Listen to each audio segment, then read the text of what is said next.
그런 거 아닌가 싶고 앞서 말씀 주신 대로 조희대 대법원장이 오늘 아침에 재판소원법을 거론하면서 국민들한테 큰 피해가 될 거다. 국회를 설득하겠다. 대법원장이 이제 이런 얘기를 했어요. 근데 지금 사법개혁 관련해서 지금 세 가지가 핵심인데 하나는 이제 대법관 수 늘리는 거고 법 왜곡죄, 그다음에 이제 재판소원 이게 세 가지인데요. 지금 길길이 날뛰는 이유는 조희대 대법원장이 이제 자기가 또 저지러놓은 여러 가지 범죄 사실이 있지 않습니까? 파기환송이라고. 이 부분에 대해서 혹여라도 나에게 다 돌아올 칼날 이거 계속 막고 있었던 거예요. 법원, 검찰 짬짬해가지고 그죠? 근데 이거를 이제 제도가 바뀌면 또 상황이 변경될 수 있기 때문에 그에 대한 상당한 위협을 갖고 있는 거 아닌가 싶은데 어떻게 보십니까? 예, 오늘 저는 조희대 대법관의 행태가 또다시 비겁하다고 봅니다. 왜냐하면 오늘 이제 국회에서 3법이 통과된다고 지금 예고가 네. 되어 있잖아요. 근데 오늘 이제 기자들한테 하는 것은 틀림없이 공부실에서 기자들을 앞에 세웠겠죠. 오늘 대법원장이 할 말이 있으니까 미리 앞에 세워라. 나와서 미리 세워라. 네.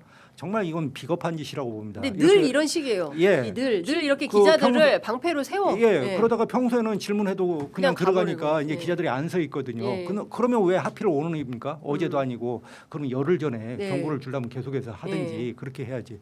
그리고 대법원장이라는 분이 국회의장을 만나든지 여당 대표를 만나든지 야당 대표를 만나서 그러면 그 논의를 해야 되잖아요. 네. 이 문제에 자기들 불만을 표시하는 방식이 있을 거 네. 아니겠습니까? 예.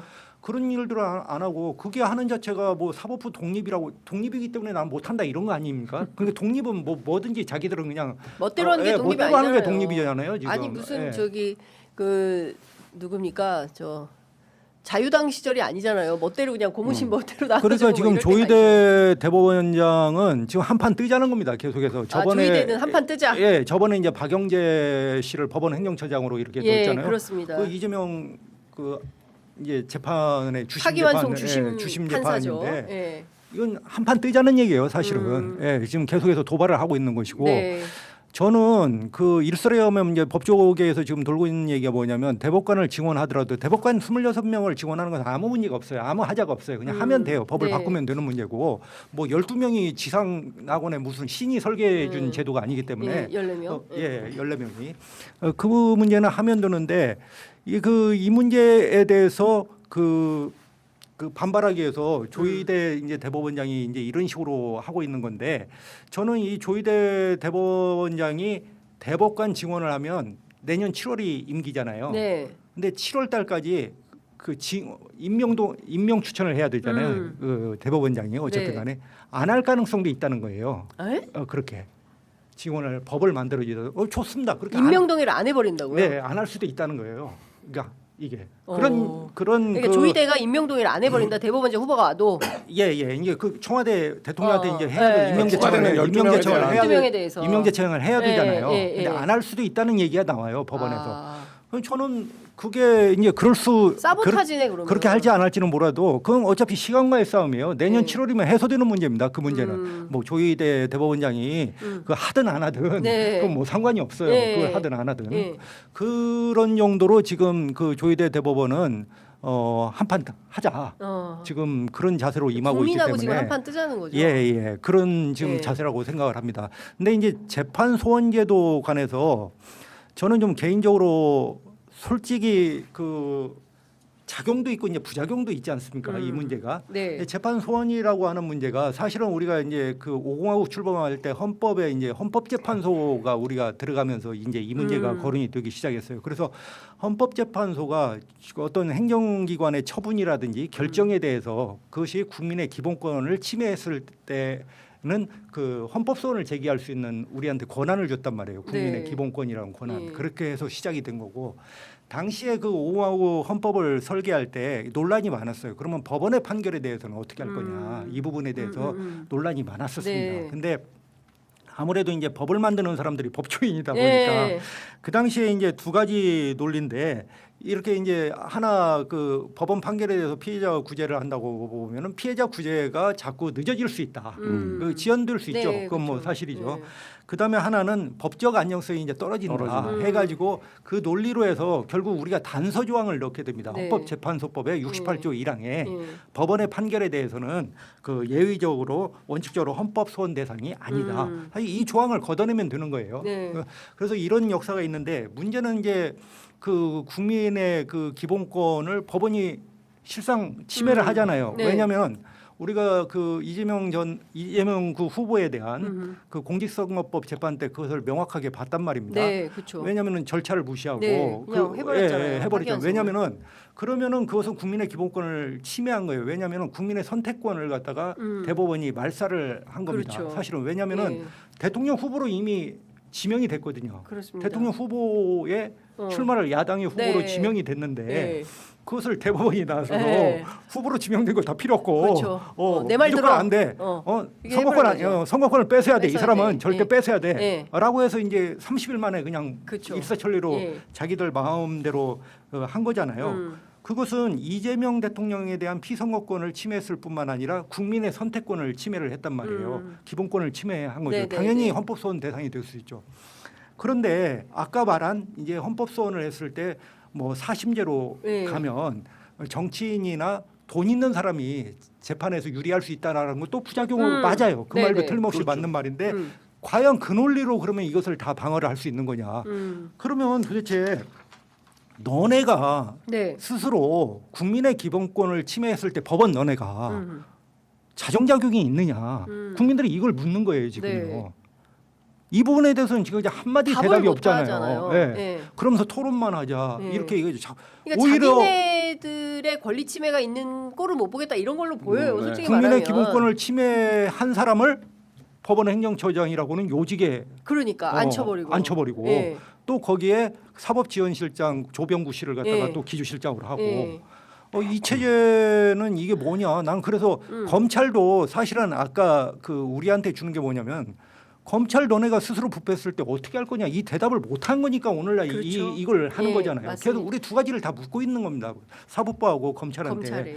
너네가 판사나 검사가 스스로 범죄를 저질렀을 때 너네가 어떻게 작용을 할 안 텐데 하고 있잖아요. 지금까지 보니까 너네 하나도 안 해. 너네 아니 마음대로야. 지기현 판사 룸사롱 뭐가 됐습니까? 네. 그 제주도에 애기 보러 다닌 네. 판사들 지금 그러니까 하고 있죠. 이 분노, 국민의 의문 이것을 갖다가 대법원이 검토를 해야 되는데 오늘 그냥 나와가지고 기자들은 그냥 받아 쓰지 않습니까? 그렇게 해서 반대한다 이렇게. 근데 이런 이- 부분들은 있는 것 같아요. 그러니까 예를 들면 이재명 대통령도 그런 얘기를 했었는데 결국 이 사법개혁의 궁극적인 목적이 뭐냐 이 부분에 맞춰서 제도 설계가 있어야 되는 그쵸. 거예요. 그래서 예를 들면 검찰개혁에서 보안수사권 논의를 할 때 이재명 대통령도 그 얘기를 했지만 보안수사가 반드시 있어야 될 것 같은 사건들이 있어요. 분명히. 그러니까 있어요. 그러니까 그 자체를 부인할 수 없어요. 근데 그동안 이 논리가 있는데 이게 현실이 있는데 그동안 검찰이 수사 기소를 다 자기가 하면서 어떤 사건들을 이렇게 만들고 어떤 사건들은 별건 수사고 뭐 이런 역사가 있으니까 야 검찰은 아예 수사를 못 하게 해야 돼.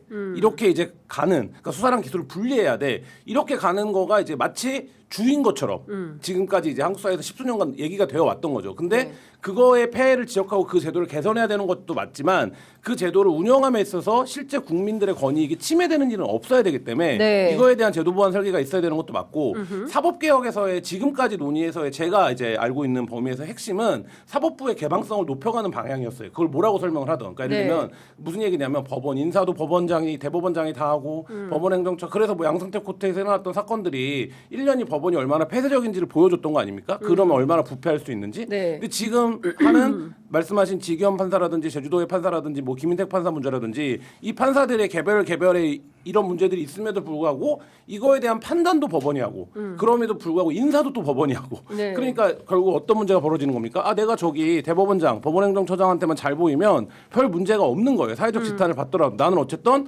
법정 안에서 신성한 판결을 하는 사람이고 그러니까 요 문화를 깨자 이게 핵심인 거예요. 네. 그러면 어쨌든 그래서 참여연대나 이렇게 사법개혁 주장했던 단체들에서 오랫동안 주장했던 건 그래서 법원 인사 문제라든지 법원 행정이라든지 이런 부분들을 개혁하는 거였는데 지금 이제 그게 아니라 민주당이 그 부분이 사실 본류여야 되는데 그게 네. 아니라 갑자기 법외국제랑 재판소원법을 들고 나오니까 이게 특정 이슈, 특정 인물 뭐 구체적으로 얘기하면 이재명 대통령 사건 이런 거랑 연결돼서 이거가 더 중요하다고 얘기하는 거 아니야? 뭐 이런 지금 이제 말하자면 그 공격을 받고 있는 네. 거거든요. 그러니까 저는 사법개혁도 그렇고 검찰개혁도 그렇고 원래 이게 한국 사회에서 지금 뭐 한 20년 이상 된 이슈들이잖아요. 그 논의가 다 정리가 되어 있는 네, 네. 있어요. 그러면 사법개혁도 그거에 맞춰서 우선순위대로 처리를 해줘야 오해를 사지 않는다. 적어도. 그러니까 그렇죠. 예를 들면 재판소원도 필요합니다. 예를 들면 보안 수사가 필요하다고 하는 논리대로 하면 재판소원도 필요한 거 아닙니까? 예를 들면 어떤 사건은 반드시 검찰이 수사로 구제해줘야 될 필요성이 있다라는 논리라면 어떤 재판은 이게 판사가 신이 아니기 때문에 말하자면 판사가 확정적 판결을 내리는 거가 잘못될 수도 있잖아요. 네. 그럼 이거에 대해서 누군가가 구제해줄 수 있는 장치가 더 있으면 말하는 대로 사법권이 이게 도움이 되는 거 아닙니까? 그러면 네. 이제 그런 논리로는 맞는데 이게 우선순위에서 지금 첫 번째여야 되냐 이런 부분들에서는 지금 이제 뭐 법조계나 뭐 이런 쟁점들이 있는 거죠. 알겠습니다. 자, 지금 그 속보가 들어왔는데요. 깜짝 놀랐습니다. 이러다가 6천 갈 것 같아. 코스피가 5,500을 뚫었다고 소식이 들어와 있습니다. 지금 저희 댓글창에 소식을 한라산 21도님이 주셔가지고 확인해봤더니 실제로 그런 일이 있네요. 그러니까 하여간 뭔가 좀 기운이 팍팍 흘러가는데 정치가 너무 후진적이니까 이게 좀 발동이 잘 안 걸린다. 입법으로 조금씩 받쳐주면서 가면 좋은데 법원 검찰 말할 것도 없고 이렇게 끊임없이 이제 뒤로만 가려는 이런 세력들을 어떻게 하면 조금이라도 반보라도 앞당길까. 이 진짜 결국엔 정치의 역할인데 큰일입니다. 예, 그 김한 기자 말씀하신 대로 저는 그 개혁 과제 가운데 하나가 법원의 인사 시스템이라고 본다. 그리고 네. 그 중심에 있는 게 이제 법원 행정체어 시스템인데 이게 이제 거의 뭐 50년, 70년 이렇게 굳어온 거잖아요. 그래서 사실은 왜 법원 행정처를 줬냐면 대법원장을 그 군사정권이 통제를 해야 되겠는데 네. 그 통제할 방법이 뭐가 있냐면은 대법원장한테 인사권을 주는 거였어요. 그래야 대법원장 한 사람을 조종함으로써 다 이제 인사를 통제가 할 수- 가능하니까. 네. 그래서 이제 법원 그 행정처라는 조직이 이제 거대 조직이 네. 지금 리바이어든이 이렇게 탄생하게 됐는데 물론 법원 행정처 인사 문제를 한다고 해서 어떤 판사들의 그 판결 성향이라든지 그 개인적 어떤 그 취향이라든지 네. 이런 것까지 다 바꿀 수는 없겠죠. 네. 선택까지 바꿀 수는 없는데 굉장히 중요한 과제라고 봅니다. 이렇게 법원 행정처를 두고 법원 인사를 맡는 시스템이 세계적으로 별로 유례가 없어요. 그러니까 우리나라처럼 검찰도 인사가 법무부의 검찰국이 하고 네. 또 사법부도 예. 대법원장이 다 인사권을 갖는 인사권을 나라가 거의 이렇게 없다. 너무 법조인들이 무제한적 대통령보다 어떻게 보면 더 강한 그러니까요. 권력을 그렇죠. 사실 가지고 있는 거거든요. 거잖아요. 그래서 이 빼- 이 인사권 제도 그 핵심의 법원 행정처 제도 이것을 없애서 인사를 네. 다른 방식으로 설계할 수 있도록 그렇습니다. 주지 않으면 예. 그 사법부의 현재 그 시스템을 예. 일부나마 이렇게 수정하고 국민적 요구로 가는 데 있어서 상당한 걸림돌이 되리라고 네. 생각을 합니다. 어쨌든 지금 그 더불어민주당에서는 법원 행정처도 없애고 새롭게 그 행정 무슨 사법행정위원회. 사법행정위원회로 그렇죠. 누구한테 바꾼다. 인사권을 그러면 네, 주는 거냐 한다는 이게 이제 거니까. 핵심인데 네. 그 인사권을 주는 문제에 있어서 좀 토론이 필요하겠죠. 이걸 사법행정위원회에서 할지 그러면 네. 또 사법행정위원회가 어떻게 생기면 구성이 될지. 또 정권이 바뀔 때마다 네, 이것이 또 어떻게 왔다 갔다 할지 할 거냐. 변동성이 커지니까 예. 이런 부분에 대해서 이제 고민과 좀 더 판사 내부적으로 어떤 투표에 의해서 예. 인사를 할 때 인사 조직을 꾸려서 한다든지 예. 뭐 이렇게 그러면 또 인기 투표한다고 또 뭐라고 하겠죠. 근데 어제 제가 법조 기자들이랑 저녁을 먹었는데 법조 팀이랑 네. 그런 얘기 하더라고요. 그런 얘기 이제 술자리에 농담을 했는데 AI가 변호사를 대체한다고 했는데 네. 변호사는 기량이 있다 그래도 근데 네. 판사는 서면 다 제출된 거 쭉 분석하는 거 하면 네. 15분도 안 걸릴 것 같은데 아니 AI가 판결 심지어 내리는데 어제 보니까 희대 사기 사건이 있었던데 AI로 통장 잔고를 23원밖에 없는 사기꾼이 그 그거를 잔고 뭐- 증명서 잔고 예. 증명서를 기- 위조해가지고 했더니 그게 그게 실제인지- 김혜성이 했던 거 아닙니까? 그런 방식으로 그렇죠. 아니 근데 예, 그 그죠. 김혜성 사건은 아니고 이제 네, 다른 다른 다른 사건인데 사람 알고 있습니다. 네, 다른 사건인데 이제 그걸 가지고 이제 잔고 증명 그쵸 그 선수죠 예, 김혜성 씨는 예. 그 최은순 씨 잔고 증명을 해준 거고 보통 얘기 아니더라고요. 그렇습니다. 근데 이거를 실제로 확인도 안 해보고 그냥 무죄 판결을 해버린 건데 나중에 검사가 확인해 보니까 이게 다 가짜였던 거잖아요.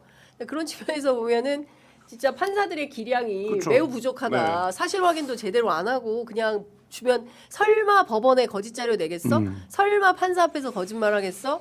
이러고 정말 중요한 국면을 멍청하게 그냥 이렇게 통과시켜 버리는 이런 작태가 계속 발생하고 있는데 그리고- 조희대 대법원장은 나와서 정치만 하고 있는 거 아닙니까? 정치만 하고 있는데 대법원이 지금 어쨌든 사회적인 변화에 따라서 개혁 뭔가 어쨌든 사법제도의 개혁이 필요하다라고 하면 거기에 굉장히 똑똑한 사람들이 많지 않습니까? 그럼 자기들이 안이 있어야 돼요. 그러니까 예를 들면 민주당 안을 맨날 기자들 앞에 서서 한 줄로 비판할 게 아니라 그러면 결국엔 사법제도가 말씀하신 것처럼 50년, 70년 된 제도들이 숱하게 많은데 사법 영역에는 네. 그럼 이것들을 어떻게 현실화할 거냐? 그럼 예를 들면 간단하게 얘기해서 야 대법원만 가면 다 서울남이야. 서울대 50대 판사 출신이야.